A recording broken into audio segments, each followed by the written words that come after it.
Hey everyone, it's September 26, 2012. I'm Rene Ritchie, and tonight we are reviewing the iPhone 5. This is the iMore Show. The iPhone 5, I have just posted my review. I will put up some of the details here. We have the traditional Liana Lofty hero shot to start us off. And here's the opening line from me. The iPhone 5 was, is, and remains inevitable. An iPhone, new to be certain, but still an iPhone.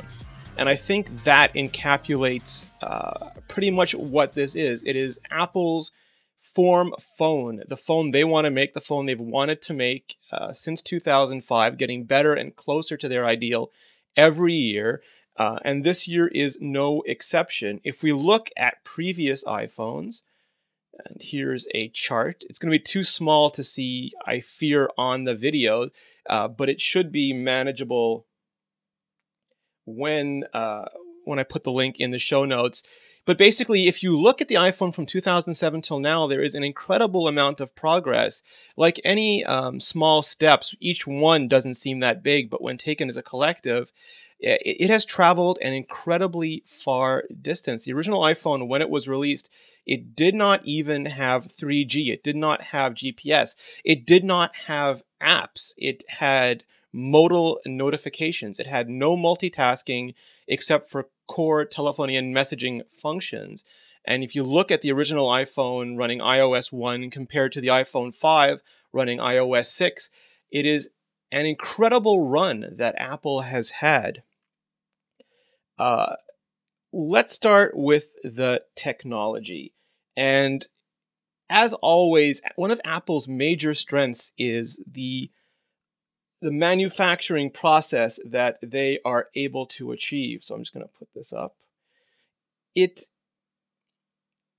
I'll let the video do the talking for just a second here. So here we have the iPhone 5.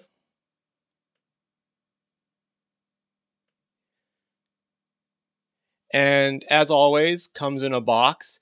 You have everything you'd want included in the box. It does not look that different than previous year's iPhones. It's still a rounded rectangle. It's still flat. It still comes with the traditional Apple designed in California fingertips SIM card removal socket. You use a nano SIM this year. We'll get to that in a bit. You have your AC adapter. And you have the new Earpods, and we'll cover those in a few minutes as well. But if you were looking for a radical redesign this year, you got it, but probably not in the way that you would expect. Everything about the iPhone 5 almost has been redesigned except for the physical shape. The physical shape is still that rounded rectangle.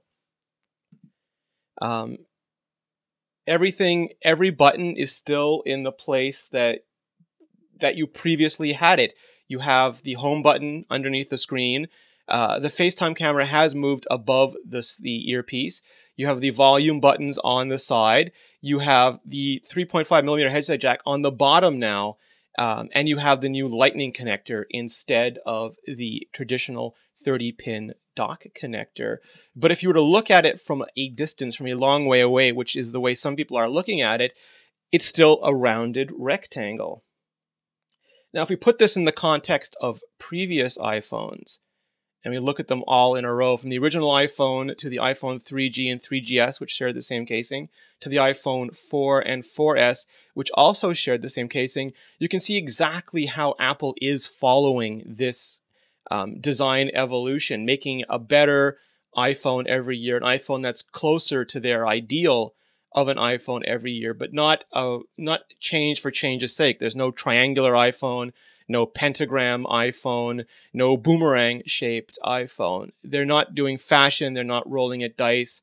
They are deliberately trying to improve the core concept of the iPhone. And in that regard, I mean, if you find that boring, if you find that is not refreshing enough for you, then you're just not going to be happy with the iPhone. But if you like the iPhone, if there were things about the iPhone 4S, for example, the lack of a bigger screen, the lack of LTE, then this might well be everything that you've wanted. If we take a look at some different angles, You can see here that the backs have gone from aluminum to plastic. The aluminum one, of course, had a plastic bar at the bottom for radio reception, and it went pure plastic the same time it went 3G, because radios are tough. Radios are not cooperative. They're a black science. And then for the iPhone 4S, they went to plastic. And now they've gone to aluminum, but they still have to, sorry, with the iPhone 4 and 4S, they went to glass. And now with the iPhone 5, they've gone to anodized aluminum, but they still have to have glass RF windows on the top and bottom, so you get a two-tone effect. As I like to call them, you get the Vader black and you get the Stormtrooper white. But you can see how it's getting thinner and thinner. The iPhone today is not much thicker than the iPod Touch was yesterday, and if you stack them one on top of the other, you can see how they've gone from a rather chunky chassis with the original one to a very thin package with the new one. And Apple's put out some ads already, and they say, you know, and it's meant to be cute. How can something be both bigger and smaller? How can there be more of it and less of it? And if you hold an iPhone 5, you actually do get that feeling. They are not joking about that. It almost feels unreal. It feels fake. It feels like a dummy unit you'd get at a carrier shop. But it is absolutely real. It's absolutely solid. It's terrifically manufactured. And it is both thinner and bigger. There is both more of it and less of it. The volume is down, but the surface area is up. And I mean, that's not a paradox. It's just the realities of how we perceive the objects. So talking about the display, Apple has gone to a 4-inch display, but instead of just growing the size of the display, instead of keeping a 2 by 3 aspect ratio and making it bigger, keeping a 960 by 640 resolution and making it bigger, losing pixel density for size, they opted to add pixels, but to only do it vertically. So instead of 960 by 640, you now have 1136 by 640. And you can see the difference in how Apple's technology has evolved. Originally, they went from 320 by 480 to 960 by 640, and that was the Retina Leap, and that made everything clearer and sharper, but not bigger. And now they've added an extra 156 by 640 pixels to it, so it's just as sharp, but you have additional space on the display. And we'll get into how Apple is using that space fairly soon. If you compare it to other phones on the market, it is still one of the smallest phones. Even though it's got a bigger display, it's bigger than the iPhone 4S. But if we go from left to right, it is still much smaller than the Galaxy S3. It could use the Galaxy S3 if it hollowed it out like a case. It could use it like a tauntaun to stay warm. It's smaller than the Nokia Lumia 900 and the 920 will be. It's smaller than the current BlackBerry 10 developer alpha hardware. And it's way smaller than the Galaxy Note. The Galaxy Note could serve as a chariot for the iPhone 5. So Apple made a deliberate choice there.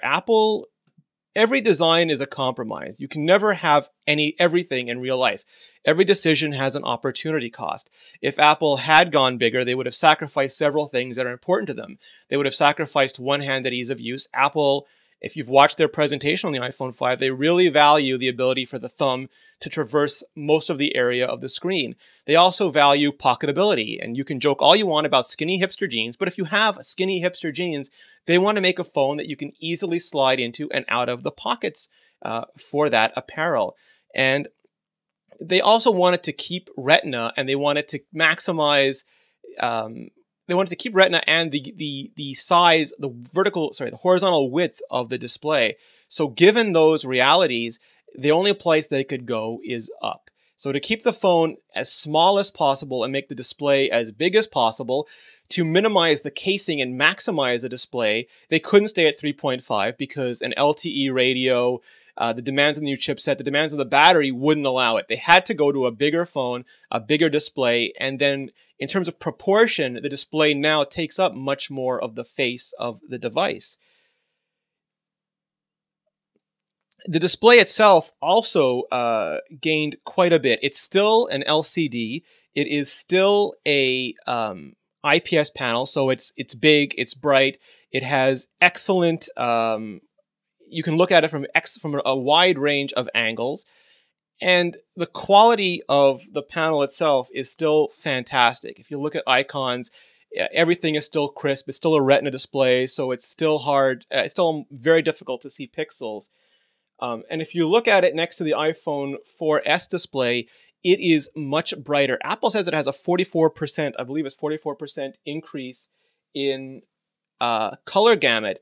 And what that means is better, truer, more vibrant colors. And the iPhone 4S was one of the best panels in the market alongside the HTC One X. And now, according to DisplayMate, the iPhone 5 is the best panel on the market again.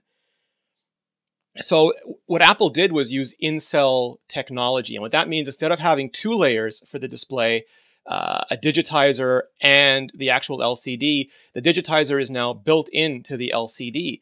If you look at the iPhone 4 and the iPhone 4S, it looked almost like an animation cell. Like when you paint on the bottom of plastic, it looks great, but there's still a layer of plastic between you and the image. And with the iPhone 5, the image is truer than ever. It almost looks like a sticker, again, like a fake carrier dummy, almost on top of the phone. It's that good looking. It actually makes the iPhone 4S look like a lesser display in comparison. So for the display, it's a huge thumbs up. It won't be as small as some people who loved the 3.5-inch display liked. It will not be anywhere near big enough for people who think the Galaxy 4S is still too small. But it's a compromise that Apple thinks will appeal to the widest range of mainstream users. For people who would have bought an iPhone but the display was too small, now they can buy an iPhone with a bigger display, and that's enough of a greater addressable market for Apple at this point. Moving on, the A6 processor. Apple zigged instead of zagged with this. I did not expect Apple to make a custom processor this soon. I thought it might take a year or two more. But instead of going with an ARM Cortex A9 the way they did last year, instead of going with an ARM A15 the way some thought they might, Apple actually licensed the ARM the ARM v7S architecture and made their own chip. And it's kind of sort of somewhere in the middle. I'll leave it to the people at AnandTech to do a thorough review, but it is an excellent balance of performance and power demand. So you get really, really good pixel movement, good animation, fast boot times, fast launch times, fast render times, but your battery life is still as good as it was on the iPhone 4S, which is a pretty good achievement. Now, we ran the benchmarks because you have to run benchmarks. And benchmarks are an odd thing because they're very artificial and don't really reflect real-world usage. But the A6 chip in the iPhone 5 is an absolute beast. It's hard to say how it compares to the Galaxy S3 because the Galaxy S3 is not one phone. It's a wide range of phones on several processor platforms in different varieties. You have the European version, the international version, the AT&T version. You have versions with LTE and without LTE. But in general, the A6 holds up really, really well. In JavaScript, SunSpider results does very well as well. The lower the number here, the better. And again, some browsers optimize for SunSpider, so it's not a true test, but it's a good indicator. If you look at HTML5, which isn't really processor-based, any iPhone running iOS 6 for Safari will have the same results. It's good. It's not as good as BlackBerry 10 purports to be, but it's fairly good.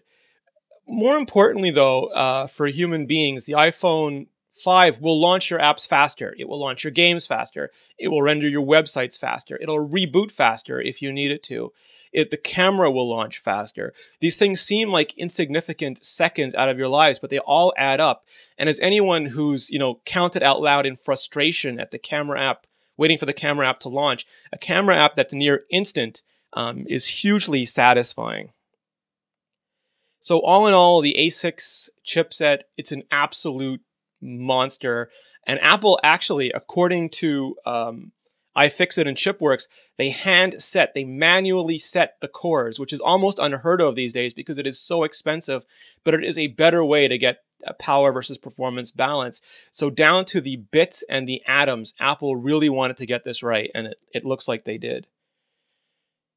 LTE and the radios. So this is the first iPhone with an LTE chipset. The iPad got it back in March.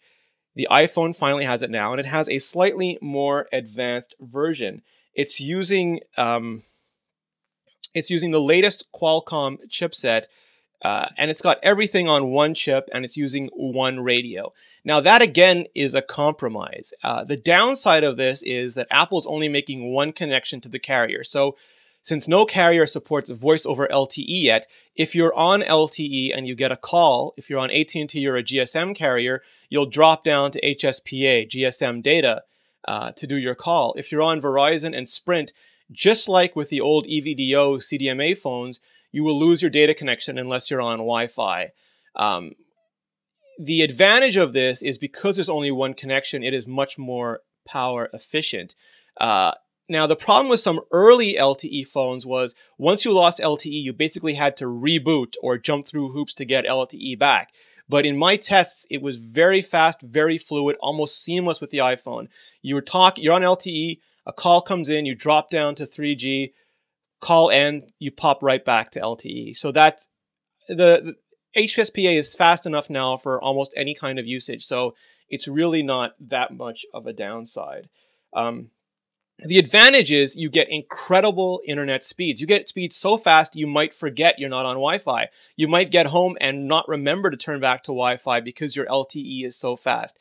That can lead to a lot of data consumption, so you want to pay attention to that if you're on a limited plan or you have a very low data cap.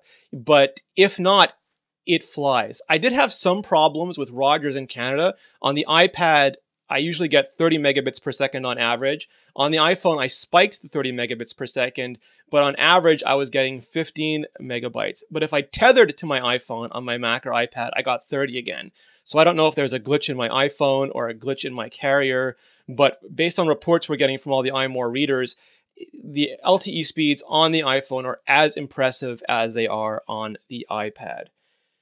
Now, Apple chose not to include NFC on this iPhone, which has upset everybody who knows what NFC is, which is a very small amount of people.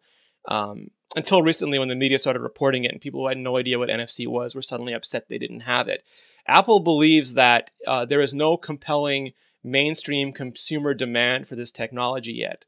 And that's a bit of a chicken and egg scenario because Apple is one of the few companies that has a large enough install base, a contiguous enough install base that they could help make NFC more mainstream.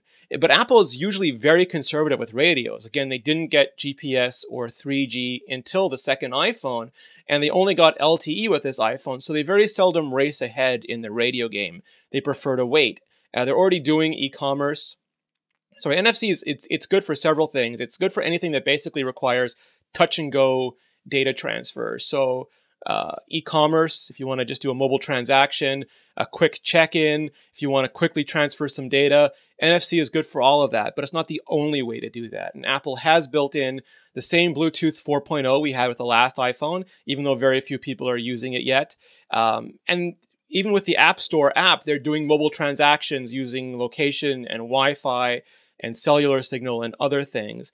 And they're doing Passbook now, which is getting off to a rocky start, but could be a slow way of getting into it. So no NFC right now is not a huge deal, though if you have a ton of NFC stuff in your house, it might be annoying to you. There are actually 3 models of LTE iPhone, and that's because LTE is spread over a wide range of frequencies and segments in those frequencies. So you have basically the North American GSM one for AT&T and Canadian carriers. You have the Verizon Sprint CDMA version, and then you have the international version. Speeds are excellent across the board, and Apple also supports DC HSPA, which they did on the iPad, which is dual carrier HSPA, up to 42 megabits per second. LTE goes up to 100, and those are both theoretical numbers. You never get those in the real world. But it means that if you don't have LTE, but you do have DC HSPA, you'll still get really fast data. Now, Apple did switch SIM chips again. In the iPhone 4, they went down to a micro SIM, from the original mini SIM to a micro SIM. Now they've gone down to a nano SIM. And if you look at them side by side, you can see the difference in package size. The chip itself is almost unchanged, but the plastic around it is a lot smaller. And Apple needs all the space it can inside an iPhone. So that's one of the reasons it's miniaturizing so many components. So if you get an iPhone, you will have to get a nano SIM. And if you travel, if you have an unlocked iPhone and you want to do pay-as-you-go prepaid plan, you're going to need to get a nano SIM, or you're going to need to cut down a mini or micro SIM, which is probably more common because most carriers don't have nano SIMs on pay-as-you-go yet. The iPhone 5 iSight and FaceTime camera. Now, Liana really put this through its paces for us. And the camera is kind of deceptive on the iPhone 5 because it really isn't that much better than the iPhone 4S camera. It's still 8 megapixels. It's still an f2.4 aperture. It still takes 3264 by 2448 2:3 aspect ratio pictures. Still has the same LED flash. The Apple has done some things, though, to improve it. They've more precisely aligned the 5 elements of the lens.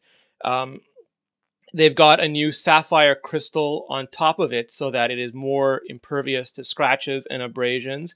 And the A6 chip does a lot as well. It helps with low light. It does some extra processing to try and make low light better.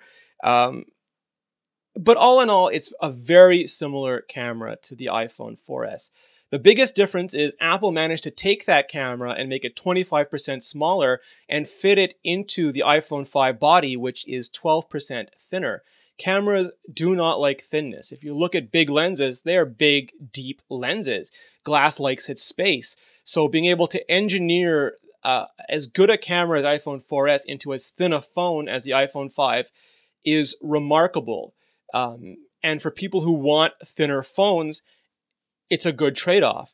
However, companies like Nokia and HTC are showing us that with a thicker phone, if you get closer to 9 or 10 millimeters, you can have a lens like the Lumia 920, which actually has physical image stabilization, really good low light because they can keep that shutter open for a much longer time. And Apple has a great camera, but it's not the greatest camera anymore. So it depends on what your priorities are. The camera app adds a couple features. One that's exclusive to the iPhone 5. You can now take a photo while you're doing video. There is a trade-off there too. The photos become video resolution, so you don't get the full-size 8 megapixel photo. You get a 1080p photo essentially. So it's very convenient. The shutter is really fast, but you're not getting as big a picture as you would with the still camera. Still, I think the convenience is really, really worth it.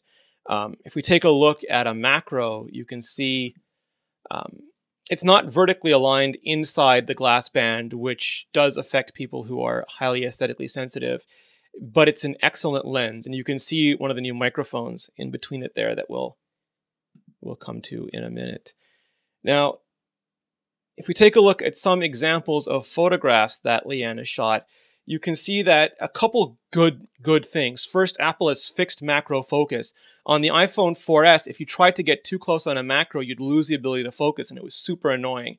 And that has been fixed on the iPhone 5.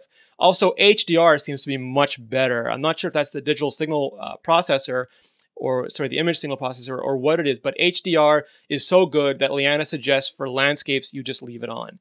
Low light is better, but not better enough that it'll stop motion blur if you have a moving target. And while colors and everything look brighter and more vivid, that's mostly due to the iPhone 5 display, not the camera. If you look at pictures from both the 4S and the 5 on the same screen, they'll look pretty much as good as each other. The iPhone 5, like the iPhone 4S, now gets the panorama mode, and it's an excellent, really easy way to shoot massive, massive pictures. It goes 240 degrees, and that's 28 megapixels. So if you're counting, that's about 10,800 by 2332 pixels. Huge, huge pictures, really easy to take. It's a nice feature, especially with the iPhone 5 being as portable as it is. For video, Liana likewise saw a little bit of improvement. The image stabilization is better, but overall it's still as good as the iPhone 4S, just in a much smaller package. The improvement here is in engineering the size, not the quality of the lens. One nice thing Apple did do is when you are shooting video, they drop away the UI so you get full frame. With a camera, since you're shooting a regular photo ratio, it's not a big deal. But with the video, you're actually seeing 16:9, the frame that you're shooting. So with all the obstructions out of the way, it makes for a very nice, way to see exactly what you are shooting. If you want to see the difference between taking a full picture and taking one with the camera button while you're shooting video, that's the difference in the size that you're getting. So it's quite substantial. The FaceTime camera got a better upgrade. And here's the front-facing FaceTime camera. It has moved. It's now above the earpiece. But the big change is in its resolution. It went from being a rather pathetic VGA camera long past its prime, I think 0.3 megapixel, to being a 720p camera that takes really good videos. I mean, if you just want to shoot if you want to do a FaceTime call, or you want to shoot one of those quick videos where you're talking to people on YouTube or dancing in an Apple store, it's now great for that. It also takes better pictures if you want to do a profile picture for Twitter or app.net or Facebook. It's a really good camera for that. For anything else, you're going to want to use the iSight on the back. But for self-portrait stuff and social media stuff, the FaceTime camera is finally useful. Audio. Apple never seems to pay as much attention to audio as they do to optics. But this year, a little bit of that has changed. And you can see the headset jack is now at the bottom, and the speakers have a new grill. Because of the dock connector being smaller, there's a little bit more space to move around down there. Now, in the earpiece, Apple has gone from Apple has gone from having 2 elements to having 5 elements. And that's a pretty good improvement. The mics have been improved too. Apple added a noise canceling mic in the iPhone 4. Now they've added a third mic, and it sits between the iSight camera and the LED flash. And that allows for several things. First, you don't just use your phone as a phone anymore. You're talking on the phone sometimes, but other times you're doing a FaceTime call, other times you're talking to Siri, other times you're doing a conference call. The position that you're going to hold your phone in varies now quite a lot. So having 3 microphones means there's a greater chance that one of those microphones will record a better quality voice for you. It also means that the noise canceling now has a better chance of catching ambient noise and canceling it out, and less chance of being obscured or obstructed by something. And lastly, because there's 3 mics now, they can do beamforming, which means that they have a much better chance of separating what you say out from the ambient noise. And for things like Siri, if you want to use it in a crowded room or a loud situation, beamforming is an excellent way to improve the quality of recognition on that. Apple is also doing HD voice, or they're also doing HD voice now. Basically, it's a different compression system that doesn't squash together your voice as much. It lets it sound more human, especially on the mid-range. The only problem with it is that not a lot of carriers support this yet, and none of them in the US happen to support what Apple's doing right now.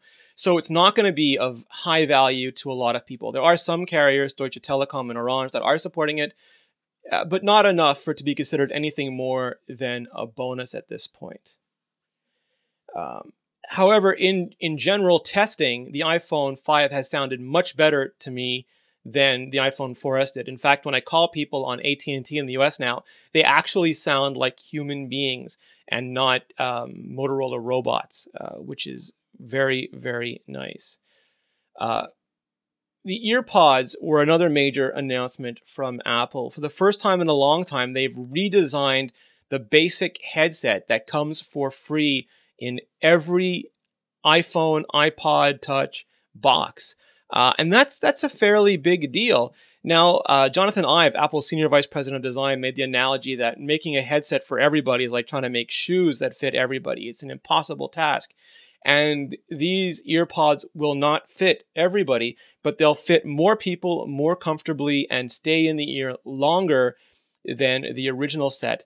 They've also gone to a multiple element system. So you have the mic in the front, in the back, and along the sides. And that helps not only channel air, but it helps provide truer sound through all the ranges, and in general, just provide better audio. Now, these are $29 headsets. They come for free with the phone, but you can buy them separately, and they're not going to give you the same audio performance as $100, $200, $300 headsets, but they are going to give you much better results than the original earbuds that Apple has shipped for years.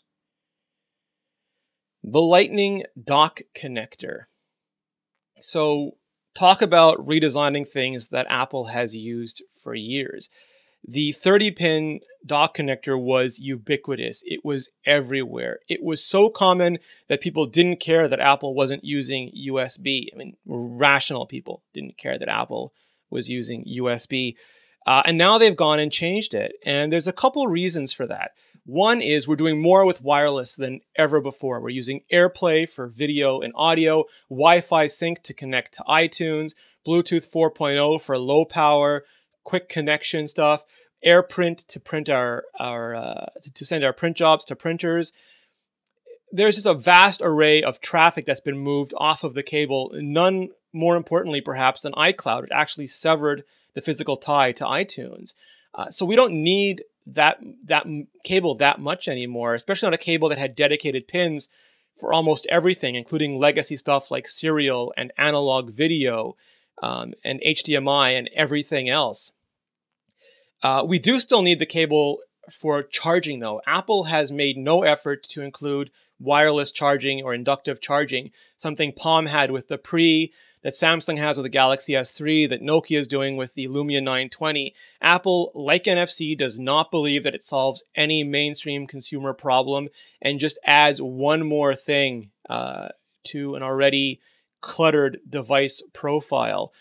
Some might agree with that, some may not agree with it, but Apple's not doing it, and that means they need a cable. And even if Apple was doing it, you can't just ditch the cable immediately. You need it as a backup. Wireless charging is not common or reliable enough to be the sole charging method yet. So you still need a cable, and Apple redesigned the 30-pin dock into the Lightning connector.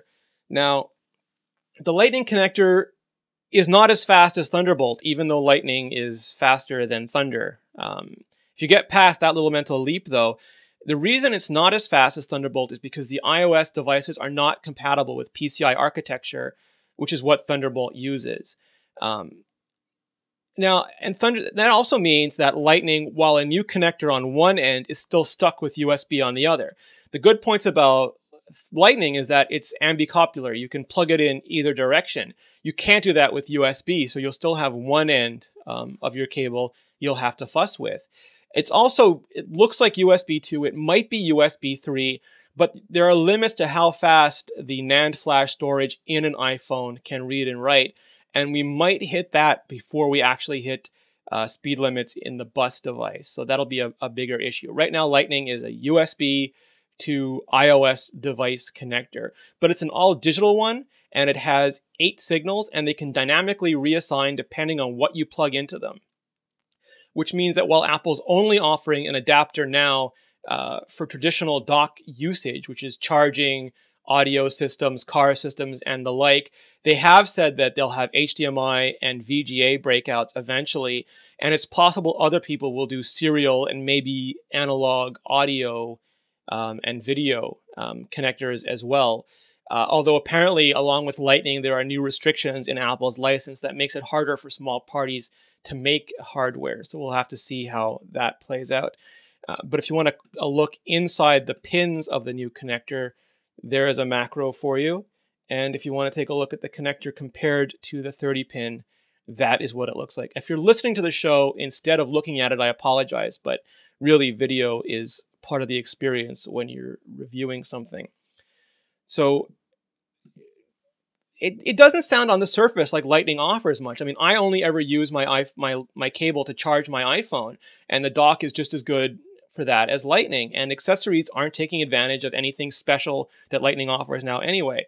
So you might ask, why would Apple do it?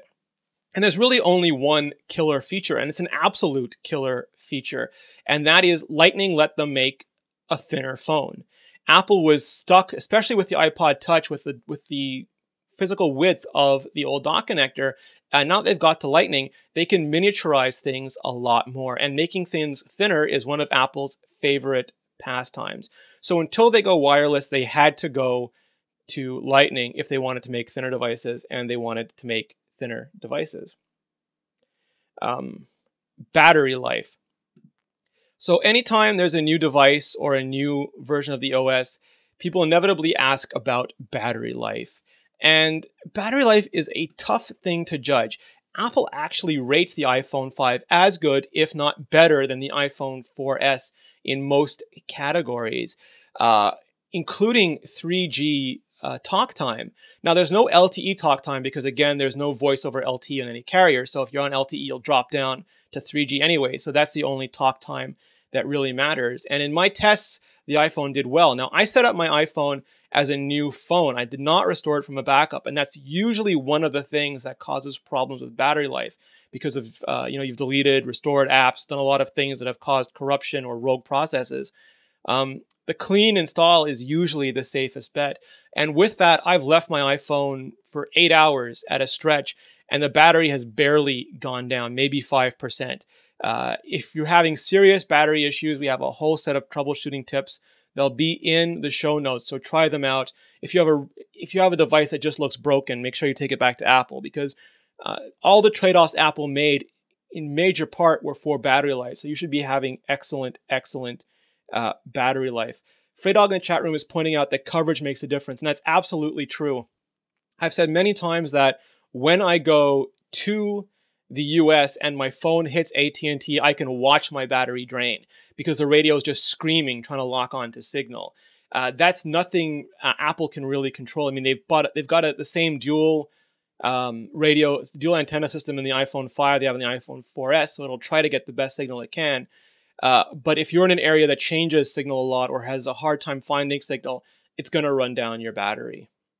And Sam is saying CDMA eats up battery too. So yeah, if we look at LTE, it was arguably the most important for Verizon to get LTE because they have had the fastest, fullest, best LTE rollout of any carrier in the US, and they've had an iPhone stuck on CDMA. So while they had a 100 megabit per second network, their iPhone has only been 3.1 megabits per second. And that's humiliating. If you're a Verizon customer, you have to choose between reliability and the speed you'll get on AT&T. And now you don't have to choose that anymore. If you're in an LTE area, you can get fantastic speed on a really good network. And it's only going to get better. So Verizon's investment is finally paying off. So the iOS experience. Now, I shot a little video just to show what it's like using this device, and I'll put it on for you so you can see it as well. Now, I'm going to show you everything you need to know about iOS 6 in just 6 minutes. Whether you just bought a new iPhone 5 or just updated a device, iOS 6... listen to me what's going on. So iOS 6 is not iPhone 5 exclusive. It comes to the iPhone 4S, the iPhone 4, and the iPhone 3GS. The biggest reason for that is binary compatibility. If you have an iPhone 3GS and developers start releasing iOS 6 compatible apps, you want to be able to run them. If you can't, that phone loses tremendous value. So while the iPhone 3GS didn't get a lot of the features, the binary compatibility was the killer feature for it. The iPhone 5, by contrast, didn't get almost any exclusive features. Previously, voice control, video recording, FaceTime, Siri were all exclusive to new hardware. This time around, about the only thing that's exclusive is the longer display, which is important, but it's a longer display, and taking photos while recording video. Everything else, you can update your old device and have it. So in general, with iOS 6, you get the new Maps application, you get Passbook, you get a lot of enhancements to Siri, including sports and movies and more. You get turn-by-turn navigation, free turn-by-turn navigation, something that was a huge sticking point between Apple and Google. You do not get transit directions. Those have been removed. Apple could not assemble, collect, and present that data in time for the Maps app. So they're handing off to third-party maps. And that means if you have one in your area, it'll be fantastic. There are some fantastic transit apps. But if you don't and you depend on transit, this new map app, it might be a catastrophe for you. Google apparently does not read the right blogs. They do not have a version of Google Maps ready to be in the App Store. So you're stuck using Google's website if you don't want to use the Apple Maps app. Now, you also get Flyover, which honestly is not a mapping solution to me unless you're Superman. It's a lot of fun. I've lost hours flying around cities, looking at France or England. But it's not a map. It's a tech demo. The turn-by-turn is really good, but it will depend on the data in the area that you're in. So, for example, where I live, it actually gave me better directions than some really well-known third-party apps. Those apps had me going in circles sometimes when iOS navigation got me exactly where I needed to go. It also works when you're outside the app. It works on the lock screen. As long as the data gets better, it's going to be a fantastic solution. Now, back to Siri, you can do restaurant reservations. Apple's partnering with a lot of people, including Yelp, including OpenTable. You can't buy movie tickets through Siri. You can look up movies but not buy them, but you can look up restaurants and buy restaurant tickets. Not buy. You can reserve restaurant tables. When you do, you are kicked out to OpenTable, but it's very nice functionality. Like I said, sports scores are built in. So whether you're a huge sports fan and you want to get updates while you're on the road, or you just want to win a bar bet, you can ask Siri all about rosters and scores and results and standings. And you can ask whether it's for sports or movies or anything. You can start asking complicated questions like, who has the better stats between two players? Or where's a G-rated movie near you? Or what movie has your favorite actor that's playing in the vicinity? And Siri's also available on the iPad now. I know we're reviewing the iPhone, but if you're an iPad owner, you get Siri, and everybody gets the ability for Siri to launch apps. So you can pick up your iPhone, launch Siri, and say, launch Safari, or open Infinity Blade, and it will do it for you. Granted, this is a feature that Android and other OSs have had for a while, but it's nice to see it coming to the iPhone. You also have guided access both on the iPad and on the iPhone. And what that means is that you can lock the system into one app. And that's really handy, for example, for special needs education. It's handy for malls, for anywhere that needs to be stuck in single app mode. It's also great if you want to loan away your iPhone and you just want the person to browse Safari or play a game and not get all up in your business. They won't have access to anything else. Share sheets have been improved. You can now share photo stream photos, get comments and likes. There is deep Facebook integration, which will either thrill you or scare the life out of you, but most everything is integrated with Facebook. Mail now has pull to refresh. It has VIP and flagged inboxes. Phone and Notification Center now get the ability to let you prevent notification from becoming interruption.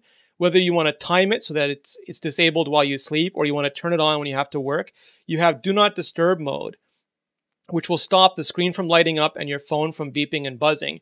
You can also respond to phone calls with quick text messages, telling the person you're late or asking what they want.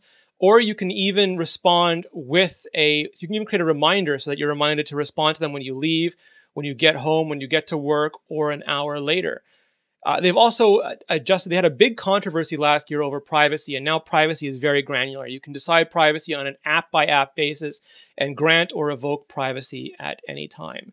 So there's a lot of stuff in iOS 6, and all of it is available on the iPhone 5.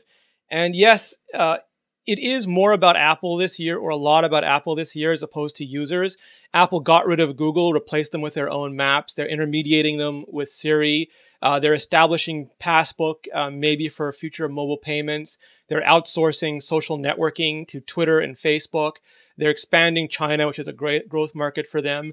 And that all takes engineering time. And no company, including Apple, has infinite engineering time. So something had to give. And unfortunately, this year, it was more consumer-facing features.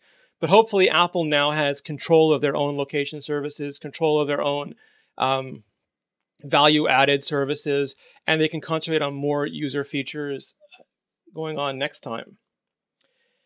With the iPhone 5, however, iOS is a little bit different on the big screen.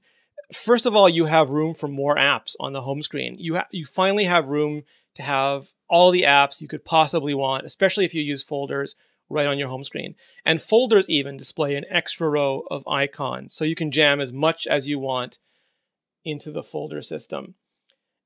If you look at some of the screens, this is what they look like in iOS 5. You have more folders, more music, more maps. And that's opposed to the iPhone 4S, which now kind of frankly looks almost stunted by comparison. It looks like you're getting less. It doesn't look like you're getting more with the iPhone 5. It looks like you're getting less with the old iPhone, which is probably what Apple had in mind. If we go to landscape mode, you get the whole week, the whole work week at least, in the calendar, not 3 3/3 days. You get a bigger image in Safari. Now, some things are awkward. For example, the horizontal keyboard is stretched out. Horizontal navigation elements are stretched out. So it gives you the perception that you haven't gained width so much as also lost height. And while it really is the same height as the iPhone 4S, it's just these long interface elements that kind of affect it. If we look at third-party apps, for example, Tweetbot, you get an extra row of information. Anything that uses UI table view, UI collect view, or auto layouts are fairly easy for developers to update. They just include a new default ping file made to the iPhone 5 resolution, and that tells the operating system that it's good to go, and it will show it to you full screen. Now, if it's not, it will letterbox or pillarbox you. So for example, here is Infinity Blade 2, which is currently pillarboxed on the iPhone 5. On a black iPhone 5, the Vader black iPhone is so black you can barely notice. But on a white iPhone, you do get a bit of that panda effect where it looks black on white and it's very noticeable. But hopefully developers will keep updating. The drawback in portrait mode, for some reason, and maybe it's a very good reason, Apple doesn't use absolute positions for interface overlays. So for example, the status bar stays at the top of the app, not the top of the screen. The keyboard pops up at the bottom of the app, not the bottom of the screen. Any overlays like the phone or the tethering or anything else stays at the top of the app. So you've got to reach more to get them, and it's a little bit awkward and it takes some getting used to. But again, these apps are highly incentivized to update so that they don't make our eyes bleed. Now, one thing that Apple's not doing that I wish they do is they're not really using that extra space. All the built-in iOS apps are merely more of the same. They're not doing anything different. And again, Apple has limited time every year for a new iOS, so maybe this will come in the future. But they could have used extra space for maybe actionable notifications, so you could quickly respond to a text message like Byte SMS, or quickly change an alarm that comes down from the screen. All of iOS's quick controls are buried inside Notification Center or inside Siri, and they're not surfaced at all. Even when a notification comes down, it still covers the screen, and when you try to hit the back button on an app, you hit the notification. Apple could use the extra space to push those subtly down. There's a lot of things they could do. Now, they could have added an extra number row to the vertical keyboard, for example. It would have been fine, or at least given you the option for that. They didn't. Some third-party apps, however, are taking advantage of the bigger screen. So, for example, here is DJ, which instead of having controls split over two different screens, now has those controls all on one screen. You have the two bars on the side. OpenTable actually presents, I'll go to the bottom first, instead of just this ugly interface they used to have, they actually give you photos right on the interface. And CNN, instead of collapsing the election report section or whatever section they want, they open it up because they have more space. So there are interesting things you can do with a longer screen rather than just show more. You can show different or extra or create a better experience. And hopefully more developers and Apple will do that too. Now, the next part might sound strange as a feature, but it's absolutely not. And that is Apple Retail and iCloud. And the reason this is a feature is because it's a huge competitive advantage for Apple. And I'll give you an example. My first iPhone 5 had a nick in the bezel, and this is not uncommon. Aluminum, there is no perfect metal. There's no adamantium vibranium blend in the real world. The iPhone 3G and 3GS cracked around the edges of the back plate. The iPhone 4 and 4S would fracture or shatter if you dropped it. And the iPhone 5, because it's aluminum, is susceptible to scratches and scuffs. And the iPods had stainless steel, and those scuffed and scratched too. So you might have to get a case if a mint condition device matters to you. But if you get a device that's already scratched or chipped, like I did, I just went right back to the Apple store. I told them the problem. They swapped out my phone for a brand new phone. I typed in my iCloud username and login, and everything I had just spent the last hour setting up on my previous iPhone 5 just dropped right into my new iPhone 5. And I walked out of there with literally my device, just a different instance of it. I then went to the Rogers store, and someone was complaining about their BlackBerry, and they were told that it would have to be mailed away. It would take a week to come back, and they had no more loaner units while it was gone. And other systems do provide cloud sync, but very few actually restore everything. With iCloud, all your settings come back, all your apps, all your content. It basically really is your phone. All my photos and videos were back on it wirelessly, quickly, without me having to worry. And that's a major competitive advantage for Apple, both if you live near an Apple retail store or if you just are required to replace your phone. And it should not be underestimated. It's one of the best things about Apple is their retail experience. Now, app and accessory compatibility. So the iPhone 5 is broadly compatible with all the iPhone apps in the App Store, the hundreds and thousands of them. Not all of them are updated yet, as I just mentioned, so some of them will pillarbox or letterbox you, but they will run on your phone. If you bought apps previously, if you bought apps for your old phone, they will run on your new phone. Accessories are more difficult for a number of reasons. First, because the design has changed, cases and anything dependent on the design, like some very close-fitting docks, may not work anymore. In fact, the cases, unless they're big pouch or bag cases, will not work anymore. You will have to get a new case if you want that. Also, because the Lightning connector is not the dock connector, anything that required a dock connector will not work anymore unless the adapter, either the straight adapter or the quartered adapter, transfers the proper signal and it can be properly connected. So you have to have enough space to connect it to the accessory, and it's got to transfer the proper signals. And Apple right now, like I said, is not supporting video, for example. So your analog video cables just won't work. Bluetooth and headsets should work fine. We have got reports that some Bluetooth car systems are not working well. And that might be bugs, that might need updates from the cars, it might need an update from Apple. We're tracking that. But it's too soon to tell. Pricing and availability. iPhone this year costs the same as the iPhone cost last year. That's $199, $299, $399 for 16, 32, and 64 gigabytes on contract, and $649, $749, $849 for the same capacities off contract. Apple launched in a bunch of cities last week. That includes the US, Australia, Canada, France, Germany, Hong Kong, Japan, Singapore. I'll put this up so you can read it rather than having to hear me talk about it.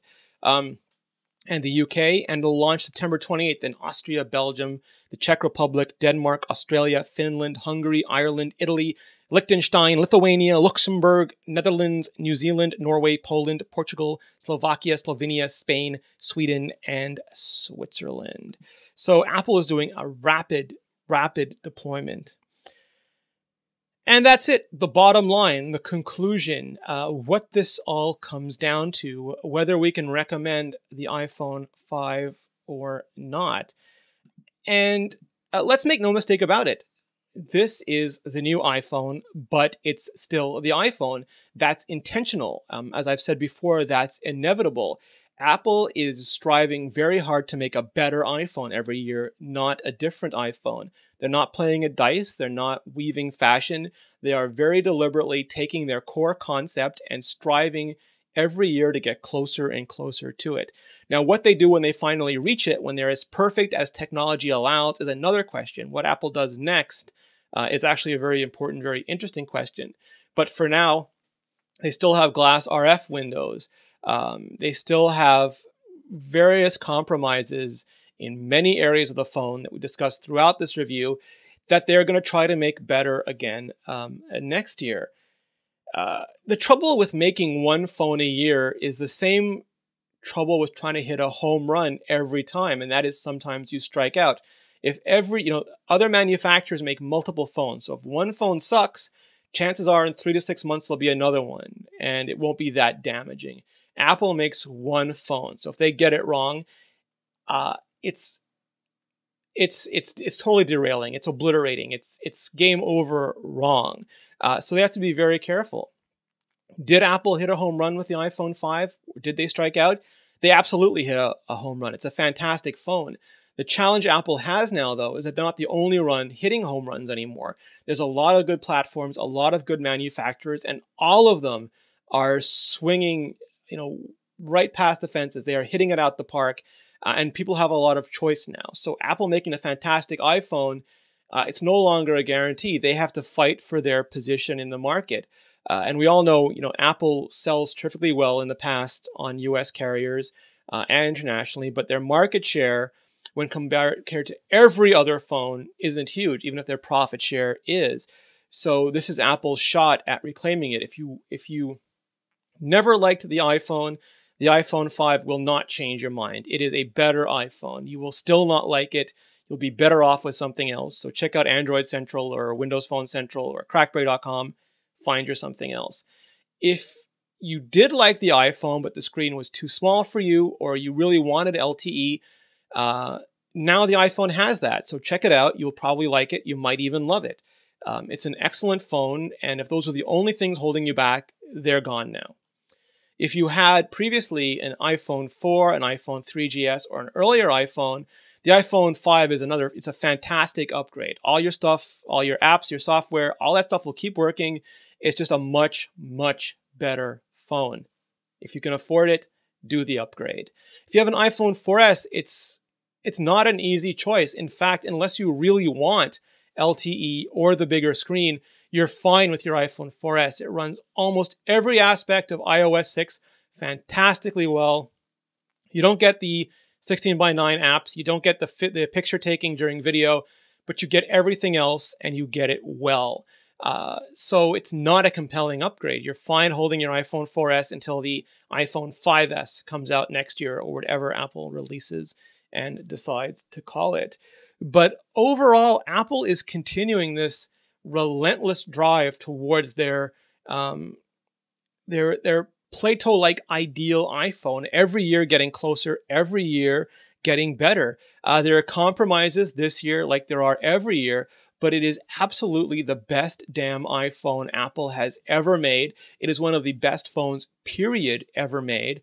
And anybody buying it with reasonable expectations will have a fantastic experience with it. So that's it. That is my iPhone 5 review. Huge thanks to Ali Kazmuha, Leanna Lofty, Georgia, Anthony, and everyone else at iMore and Mobile Nations for contributing towards this review. It was very much a team effort. We have the chat room with us. We're lucky enough to have the chat room with us. So if you guys have any questions, please feel free to shout them out and I'll address them as much as I can. Aluminum scratching. Yes, aluminum scratches. It does. It always has. It always will. If you hate it, you have to get a case. Purple hue in camera. Some people are seeing that. Ali has seen it. There used to be a blue spot on the camera.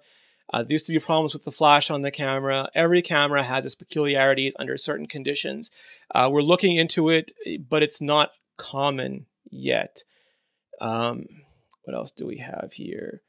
The contest. Michelle will announce the contest. She'll post it up on the blog. You will see it as soon as she can physically find the winner and do it. Gouges. Yes, you can gouge this phone. If you've seen some of the earlier iPhones, if you've seen some Mac aluminum, it's susceptible to gouging. Again, the iPhone 3G and 3GS, it's cracked around the edges. 4 and 4S shattered if you dropped it or if something hit it. There's no perfect material. Is there a reason the iPad and iPhone 5 get wildly different LTE speeds on the same provider and same location? I have seen that. I wrote about that in my review. I have asked the carriers for more information. I have not got anything yet.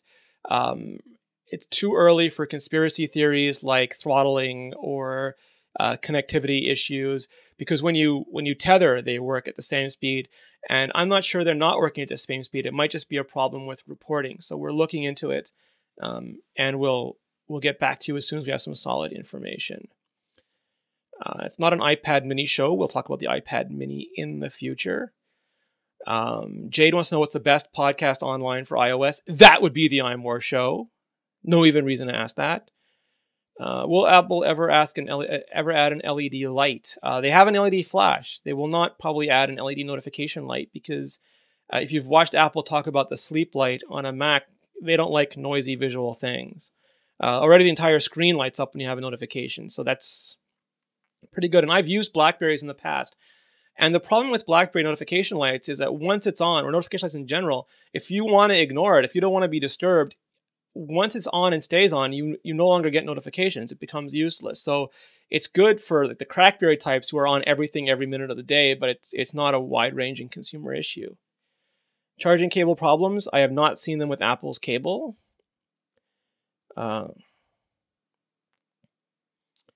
What else? Should I wait for iOS 6.0.1 or 6.1? No, I mean, Apple always has trouble with iOS X.0 releases. iOS 6 is much better than iOS 5 and iOS 4 and iOS 3 was. Much more stable. I've seen nowhere near the issues. I've had nowhere near the issues. So I wouldn't recommend holding off on the upgrade unless you've heard something specific that's a showstopper for you.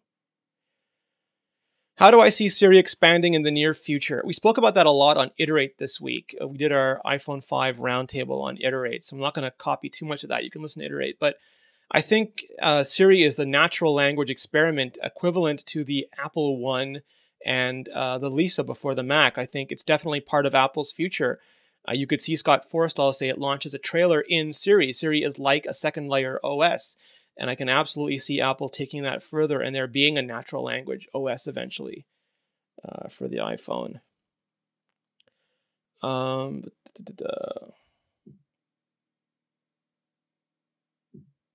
What happened to liquid metal? It kind of disappeared, hasn't it? Apple plays a lot of stuff. There's a lot of rumors about carbon fiber, a lot of rumors about liquid metal. Having a technology and productizing a technology are very, very different things. You can have something that's great in the lab that's just not cost effective or has some other issue when you try to mass produce it. So I'm sure Apple played with liquid metal. They might still be playing with it. They might even be using it in some way we don't know about, but it's nothing Apple has chosen to brag about at this point.